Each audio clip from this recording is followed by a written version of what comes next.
Chapter 2: Kicking Nazi Destroyers in the Nuts. True Lincoln Log story. Google it. My great grandfather, Austin Goller, saved his boyhood bud, Abraham Lincoln, from drowning. Yet nobody ever heard of him, and he couldn't rub two pennies together before he died an unknown hero. Because when Abe was drowning to death in the river, because he slipped on a log while crossing Knob Creek to rush back in time for supper or miss out on more raccoon soup, a 7-year-old Abe had a vision of liberating the black man from slavery, but had his friend Austin promise to never tell anyone about him almost drowning to death, because Abe couldn't let the black man know he was a worse swimmer than they.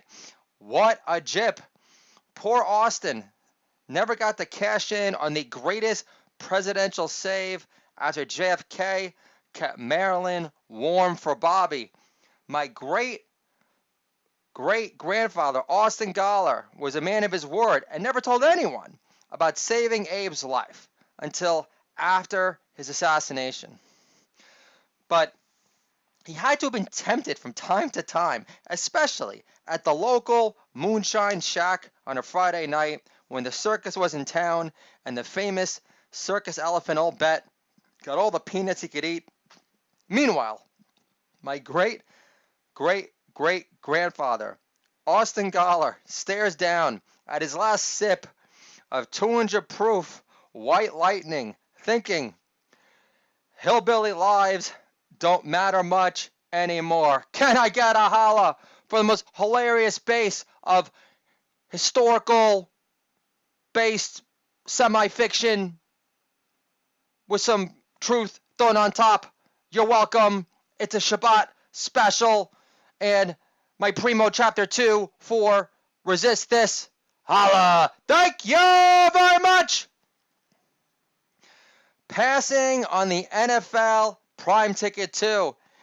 NFL owners believe there will be football with or without fans this year. So, business as usual then. Kneeling is spitting on vets' graves. Vets who were men of color, especially during Vietnam, who bled the same color as Biggie, Ron Kovac, even Hunter Biden, aka Sir Snort-a-Lot, assuming he got a vicious nosebleed from bad coke in some towny bar in Wilmington, Delaware, only hearing last call from the bathroom stall. Pro athletes in the 60s during Vietnam couldn't retire at 32 like Penny Hardaway, but instead were forced to sell homeowners insurance for Allstate for a living during the off-season before Antifa attacked premiums for homes with Trump 2020 flags went through the roof. Kneeling isn't about the flag. You're right, Steve Kerr. It's about your own warped opinion on so-called racial discrimination, injustice, because getting paid guaranteed money in the NBA is so oppressive. Even if your guaranteed $100 million contract leads you being a number one pick bust like Greg Oden, because spending more time posting dick pics than working on your post moves down low, opting to flop it around like you just don't care, is more oppressive than foot binding or those same geishas walking out the knots on top of Greg Oden's stress-free back-to-head flowing extension to a reliable hook shot that never got off the ground either. The flag is just a fake news patriotic prop. Zit-face scarred Popovich. Tell that to a paratrooper in the 101st Airborne Division known as Jimi Hendrix, whose soul-tantalizing rendition of the Star-Spangled Banner blew your mind and sent shivers down your spine, making me proud to be an American, like when Whitney's voice pierced through the clouds of Star-Spangled Heaven. Hamilton is worse than Obama rapping. Wife says, the Hamilton soundtrack is so good. I say, I prefer Martin Lawrence making fun of white voices between his slang flow on Def Comedy Jam back in the day. Also, there's no Public Enemy menace when these black guys rap. It's like hearing what our founding fathers sounded like if Don Lemon could sell an English. It's like hearing what our founding fathers sounded like if Don Lemon could sell an English accent with a smidgen of Shakespearean soul.